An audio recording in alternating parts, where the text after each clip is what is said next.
Hartlik goeiemôre, mag hierdie baie ryklik sien na sy wonderlike doel in die hart en lewe ook so bereik. Nou lief vriende, die walvisse is sekerlik iets wat ons altyd graag by die see wil sien en hulle is warmbloedig en dan is dit verder ook dat ons weet dat hulle soogdiere is. Hulle word verdeel in baardwalvisse. Dit is nou walvisse wat kos uit die water sif en dan tandwalvisse wat aktief jag op visse en inkvisse dan ook.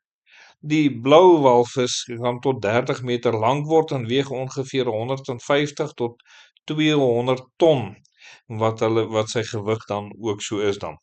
Verder, liewe vriende, is dit ook nogal interessant om te weet dat die walvisse migreer duisende kilometers van hulle koue voedingsvelde naby die pole en die warmer waters naby die ewenaar om te paar en te kalf dan.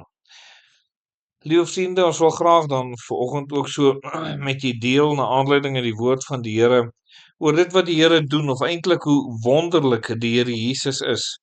En daar is in Jesaja 40 word die Here so wonderbaarlik vir ons onder andere daar beskryf. In Jesaja 40 vers 11 staan daar: Hy sal sy kudde laat wei soos 'n herder. Hy sal die lammers in sy arms vergader en aan sy bors dra. Die lammerooie sal hy saggies lei. Wat net wys op die besonderlike sorg en liefde wat die Here het vir sy kinders en hoe hy met sy kinders sal wees. Die nabyheid wat daar sal wees, die volle begrip wat die Here het. Hy weet om die kudde te hanteer, hy weet om die lammers te hanteer, hy weet om die lammerooie te hanteer. En liewe vriende, en so weet die Here ook van u. En hy weet presies om u te hanteer en hy weet presies wat om vir u te kom doen.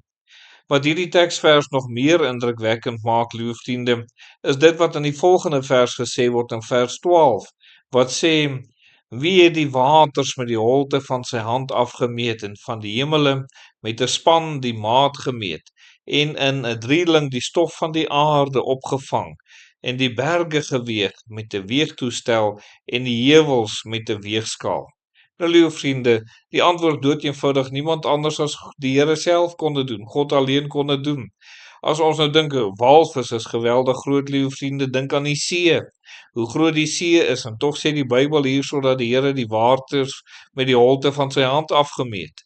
En nou om daaraan te dink, terwyl hierdie teksvers die grootheid en die heerlikheid van die Here beskryf, maak dit soveel meer dat die Here die kudde, en die lammers, en die lammerooie so lei, en hulle so verstaan, hulle op so besondere wyse hanteer dan ook. En daarom moet ons sekerlik as nietige mense voor die almagtige God opnuut kom buig en ons lewe so aan hom toewy dan ook. Daar is 'n verdere teksvers in Jesaja 40, daar in vers 14 wat sê: Met wie het hy raad gehou dat hy hom verstand sou gee en hom sou leer aangaande die pad van die reg en hom kennis sou leer en hom bekend maak die weg van volledige insig. Liewe vriende, en die antwoord op hierdie vraag is: met wie die Here raad gehou, vir wie die Here enige hulp gevra, en die antwoord is niemand. Die Here het alleen al hierdie dinge sekerlik so gemaak. Hy is die skepper van al hierdie dinge.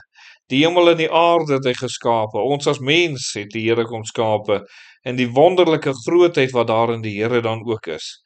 Dan is dit my verstommend dat die evolusie mense, liewe vriende, wil sê dat 'n walvis het ontstaan van iets wat amper soos 'n hond was wat op die land eers geleef het en toe hou hy daarvan om in die water te speel en hoe meer hy in die water speel, toe hy evolve, soos hulle nou dit sê, tot hierdie reuse walvis wat ons vandag ken.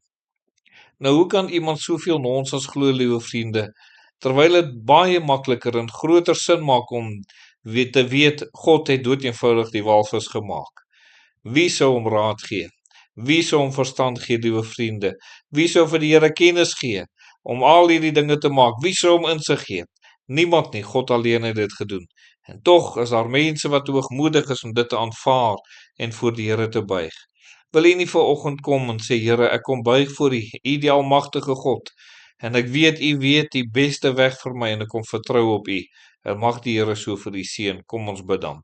Dierbare Here, baie dankie dat u ons krag en ons sterkte is. Dankie vir u liefde oor ons as nietige mense. En mag ons u so eer vir wie u is, die grootte almagtige God. en ons dankie vir wie U is. Amen.